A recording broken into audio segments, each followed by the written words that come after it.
Ya, baik Auda, kita akan mengikuti dalam segmen Brewster di mana pada pagi ini kita akan berbicara mengenai dengan pengenalan mengenai dengan artificial intelligence ataupun AI dalam cyber security. Alhamdulillah hari ini kita telah pun menjemput dua orang tetamu undangan kita, iaitu kita bersama dengan Yang Mulia Ishrah Fahmi bin Osman, iaitu Ketua Pegawai Penyelidik dan Perkembangan, dan bersama dengan kita iaitu Nurul Fitri Akilah binti Haji Syahri, iaitu Pegawai Penyelidik dan Perkembangan. Assalamualaikum. Waalaikumsalam.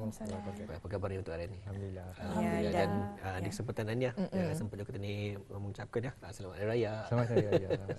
Baik, kita akan menyentuh sedikit mengenai pengenalan mengenai artificial intelligence ini. Jadi mengenai unit dan ini berkaitan juga dengan unit perkembangan ataupun penyelidikan dan perkembangan ya. Jadi mungkin soalan yang pertama daripada Intan. Iya, dan kita akan bertanya kepada Yang Mulia Tuan Ishrah Fahmi ya. Jadi Tuan mungkin boleh berkongsi bersama dengan penonton kita ya mengenai dengan topik yang ingin disampaikan pada pagi ini. Okey. Terima kasih. Bismillahirrahmanirrahim. Assalamualaikum warahmatullahi wabarakatuh dan salam sejahtera. Selamat pagi kepada Tuan Muammar dan Puan Intan serta para penonton sampai pagi pada hari ini. Jadi terlebih dahulu, sementara tani berada di bulan Syawal ini, pihak Cyber Security Brunei ingin mengambil kesempatan untuk mengucapkan selamat Hari Raya Aidilfitri, maaf zahir dan batin, dan juga ingin berterima kasih kepada pihak Rampai Pagi, Radio Television Brunei, di atas jemputan wawancara Rampai Pagi pada hari ini. Dan juga terima kasih kepada kerana memberikan peluang dan kesempatan untuk mengongsikan dan memberikan pelbagai isu semasa mengenai ancaman-ancaman jenayah cyber yang berlaku pada masa ini. Ya. Okay. Alhamdulillah, sebelum saya bercakap dan membincangkan mengenai topik pada hari ini, saya ingin mengenalkan sedikit sebanyak mengenai unit kami iaitu unit penyelidikan dan perkembangan ataupun research and development. Jadi fungsi unit ini adalah untuk membuat penyelidikan dan perkembangan ke atas inovasi dan teknologi semasa dan bagaimana ianya boleh memberi manfaat dan pada masa yang sama mementingkan aspek-aspek keselamatan cyber. Dan salah satu topik penyelidikan yang dibuat dalam unit ini adalah artificial intelligence atau pendeknya AI. Dan insyaAllah pada hari ini kami akan mengongsikan beberapa maklumat mengenai AI ini, apa itu AI dan macam mana ia digunakan di dalam keselamatan cyber. Dan juga insya-Allah kami akan mengongsikan beberapa langkah-langkah keselamatan cyber yang berkaitan dengan teknologi ini. Serta nasihat, panduan dan prosedur bagi orang ramai menghubungi Cyber Security Brunei mengenai apa-apa jua ancaman jenayah cyber. Ya, Alhamdulillah. Jadi kita telah pun memperdengarkan sendiri Tuan ya, menerangkan sedikit mengenai dengan fungsi unit dan juga sebagainya. Jadi kita akan beralih kepada Yang Mulia Nurul Fitri ya. Jadi Nurul Fitri Akilah. Jadi mungkin boleh berkongsi kepada penonton kita kenapa memilih teknologi AI ini ataupun artificial intelligence ini sebagai topik untuk diberikan pada pagi ini. Okay, boleh. Teknologi AI ini adalah salah satu teknologi yang terkenal pada masa kini. Bahkan sudah pun dilaksanakan di mana-mana aspek hidup kita. Untuk menjawab soalan Puan, kami memilih AI sebagai topik selidik kami untuk mahu lebih mengetahui secara mendalam tentang teknologi baru ini dan bagaimana ia boleh memberi impak kepada penduduk. Sebelum kita membincangkan lebih lanjut tentang AI ini, terlebih dahulu saya ingin kongsikan sedikit sejarah perkembangan teknologi, juga dikenali sebagai revolusi perindustrian atau Industrial Revolution, dan apa hubungannya dengan AI. Iya. Jadi apa faktor-faktor ni biasanya yang membuktikan terjadinya Industrial Revolution ini? Okay. Industrial Revolution akan terjadi apabila ia mengakibatkan perubahan kemodanan sosial dari segi kos kehidupan seharian dan sumber tenaga manusia. Ianya juga boleh memberi kesan kepada ekonomi negara seperti pembuatan barang yang lebih cepat, mudah dan jumlah yang banyak. Untuk pengetahuan penonton pagi ini, kita ni masa ni sudah pun di tahap Industrial Revolution yang keempat, mana salah satu teknologi yang menyumbang kepada Industrial Revolution 4 ini adalah topik yang akan kita bincangkan pagi ini, iaitu AI. Okey, untuk menerapkan lagi idea tentang Industrial Revolution ini, Mari kita saksikan satu video yang dipetik dari organisasi World Economic Forum. Mari kita saksikan. Ya, mungkin boleh kita saksikan bersama. Ya, ada video ya. Kita cuba menyaksikan kepada habis kita. Mungkin ada video yang dapat kami kongsikan bersama pada hari ini pada habis kita. Di mana sebentar lagi akan dapat kita saksikan bersama. Terlebih dahulu untuk mengetahui lebih lanjut apakah yang dimaksudkan oleh Puan Nurul Fitri tadi. Jadi kita saksikan bersama.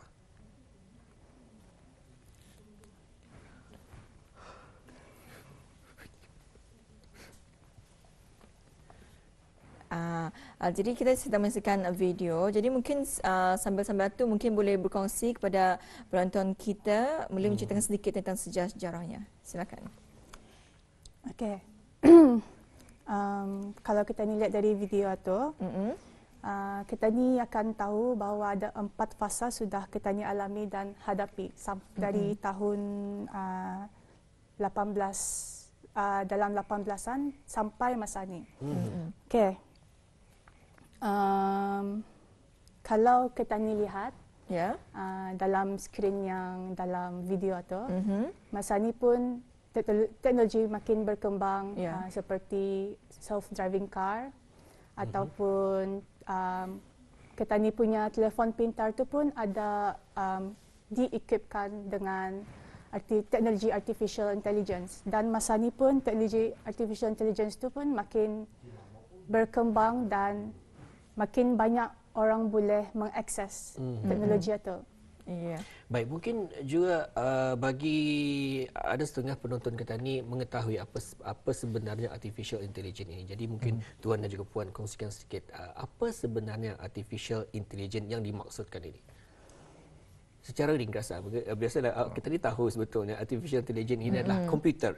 Tapi bagaimana ia bertindak? Adakah ianya dikawal oleh orang ataupun manusia, ataupun ia mampu untuk berfikir sendiri? Secara ringkasnya, AI ini adalah sistem komputer yang boleh mempelajari cara pemikiran manusia. Dan juga membolehkan membuat kerja-kerja yang memerlukan tenaga manusia dan pemikiran manusia. Jadi untuk menyelesaikan pekerjaan yang menggunakan kompleks logik, jadinya teknologi artificial intelligence ini dapat digunakan. Jadinya sistem AI ini tidak akan membuat di luar, tetapi sistem AI ini tidak akan dapat dibuat untuk di luar batasan penciptanya. Sebagai contoh, sistem AI ini digunakan untuk mengenal pasti sama ada contohnya binatang itu tikus atau kucing. Jadinya kalau sekiranya teknologi ini hanya diprogram untuk mengenal pasti dua binatang ini, dia tidak akan dapat mengenal pasti binatang yang lain seperti harimau. Jadinya begitulah. Jadi kalau diikutkan, ia masih lagi terhadlah dalam komputer ini. Ia tidak akan dapat secara 100% dapat memikirkan sesuatu itu tanpa penciptanya. Baik, lepas itu antara pengungsian bersama, semoga habis kita yang menyaksikan ini lebih memahami apa sebetulnya fungsi artificial intelligence ataupun AI ini. Dan untuk seterusnya, seterusnya kita akan bertanya kepada Akila. Kalau tadi Tuan telah pun menerangkan sedikitnya mengenai dengan artificial intelligence. Jadi kalau Akila sendiri, apa yang membuatkan teknologi itu artificial intelligence? Apa saya? Ada terdapat 4 ciri-ciri ataupun kategori teknologi AI ini, iaitu acting humanly, thinking rationally, dan act rationally. Acting humanly adalah bermaksud sistem yang berperwatakan seperti manusia. Yang kedua adalah thinking humanly, apabila sistem itu boleh berfikir seperti manusia. Ketiga adalah thinking rationally, apabila sistem itu mampu berfikir secara rasional ataupun membuat keputusan secara logik. Yang terakhir, act rationally, yang bermaksud sistem yang mampu berpelakuan secara rasional. Iya, jadi ada 4 ciri ataupun kategori teknologi AI ini Jadi Akila, kalau teknologi AI ini semakin mengembang, adakah ianya pernah ataupun sudah pun dipakai dalam masyarakat Brunei ini? Macam mana? Sebenarnya masa ni pun kita sudah memakai. Contohnya apa? Telefon bimbit tanya, smartphone lah kita ni galar. Smartphone kita ni ada kena equip oleh teknologi AI, contohnya facial recognition. Kalau dulunya kita ni makai PIN number untuk meng-unlock mobile Betul. kita ni. Tapi masa ni kita ni macam mana pun sudah Menyentuh ia boleh sahaja. unlock. Macam Dilihat mata saja. saja. Dilihat saja. Lihat saja. Banyak mobile sudah di Brunei ni kena equip oleh teknologi itu. Iaitu kalau itu salah satu contoh ya artificial intelligence. Juga kalau menggunakan ibu jari itu juga adalah salah satu artificial intelligence ataupun tidak. Itu tergantung kepada bagaimana ianya diprogram lah untuk telefon dalam telefon bimbit itu. Jadinya seperti apa namanya fingerprint itu adalah teknologi yang sudah lama ada kan. Jadinya ia dijadikan sebagai teknologi jadi digitalized lah dia punya fingerprint itu. Dan juga malah kalau anda silap pada ketika ini pada tahun lepas biasanya kita cara untuk mengenal pasti seseorang itu mengenai dengan wabak COVID-19 juga menggunakan artificial intelligence ya. Dan alhamdulillah ianya berfungsi dan baik. Kalau kita lihat itu dari segi baiknya. Kalau kita lihat di masa akan datang dengan adanya artificial intelligence ini dimasukkan dalam peranti telefon ketani ataupun juga apapun juga mungkin kenderaan ke sebagainya, adakah ia satu perkara yang perlu untuk kita ni sama-sama mengetahui kebaikan dan juga keburukannya ataupun ianya akan berfungsi dengan lebih baik? Ya, teknologi AI ini sebenarnya salah satu teknologi penyelidikan yang apa namanya sangat advance. Jadinya ia perlu dilihat secara mendalam dari aspek security dan sebagainya. Jadinya ada banyak kebaikan untuk menggunakan teknologi artificial intelligence ataupun AI ya. Jadinya di sini saya ingin memberi beberapa contoh lah penggunaan AI terutamanya di dalam keselamatan cyber. Jadi di dalam sesi wawancara Bruset sebelum ini ada membincangkan tentang isu pencurian identiti ya. Di mana maklumat pribadi seseorang telah dicuri dan digunakan untuk tujuan lain seperti tujuan penipuan dan sebagainya. Jadi salah satu teknologi yang dapat mengesan berlakunya pencurian identiti ini adalah dengan menggunakan teknologi AI. Sebagai contoh dalam sistem perbankan ataupun dalam bank. Teknologi AI telah digunakan untuk di dalam sistem fraud detection-nya untuk mengenal pasti dan juga menyekat transaksi yang mencurigakan. Okey. Sebagai contoh kita ni ada kad kredit. Jadinya sekiranya ia dicuri dan digunakan untuk membeli barang-barang seperti online. Jadinya teknologi AI dapat membantu untuk mengesan penggunaan ini melalui membandingkan perbezaan corak tingkah laku pengguna yang sebenar dan juga tingkah laku pencuri. Dan dari sana ia dapat mengesan dan menyekat transaksi ini mencurigakan. Jadi dan juga baru-baru ini saya belum pernah mencubanya. Jadi kurang mengetahui NFC. NFC biasanya orang di scan saya katanya. Jadi adakah itu juga boleh dicari bagi yang mencurigakan? Hanya men-scan pembayaran itu akan terus saja diluluskan. Sebenarnya NFC itu adalah teknologi salah satu teknologi di mana ia dapat memudahkan kita ni untuk berinteraksi dengan satu sistem itu. Jadinya di sebalik tabir sebenarnya ada juga teknologi AI untuk apa namanya mengetahui yang transaksi itu adalah transaksi yang sah dan sebagainya. Itulah kadang-kadang kita ni takut biasalah mendengar cerita orang, melihat lagi video yang kena di-upload di laman sosial, menjadi takut juga. Jadi saya belum saya ingin mengetahui lebih lanjut dan juga mungkin juga orang ramai ingin mengetahui lebih lanjut apa sebenarnya NFC berkenaan dan semoga pengongsian yang dikongsikan oleh Puan Israh Fahmi tadi sedikit sebanyak memberikan panduan lah kepada kita dan juga untuk sosial. Dan Tuan Fahmi tadi pun telah berkongsi mengenai dengan kaitan AI dengan keselamatan cyber. Jadi mungkin boleh berkongsi kepada penonton kita kekurangan ataupun cabaran untuk menggunakan AI di dalam keselamatan cyber ini. Okey, seperti yang saya nyatakan tadi ada banyak kebaikan teknologi AI-nya. Namun ada juga banyak cabaran untuk menggunakan teknologi AI ini. terutamanya dalam keselamatan cyber. Jadi salah satu cabaran yang besar ialah yang memerlukan kos yang tinggi. Kos di sini bukan saja untuk menyediakan peralatan dan infrastruktur, bahkan juga untuk memastikan yang sistem ini sentiasa beroperasi. Ya. Jadi walau bagaimanapun dengan kemajuan teknologi yang ada pada masa ini seperti cloud computing dan IoT, kos operasi ini dapat dikurangkan. Jadinya di sini ia juga membolehkan pengguna untuk lebih mudah akses teknologi ini. Dan satu lagi cabaran yang sering kita lihat bila menyentuh tentang teknologi ialah penyalahgunaan teknologi ini. Jadi teknologi AI tidak terkecuali daripada disalahgunakan. Teknologi AI ini bukan saja dapat memudahkan, tapi juga malangnya dapat digunakan oleh penjenayah cyber untuk membuat serangan yang lebih cepat dan mudah. Dan juga dengan teknologi ini ia dapat merumitkan lagi untuk keselamatan cyber untuk menanganinya.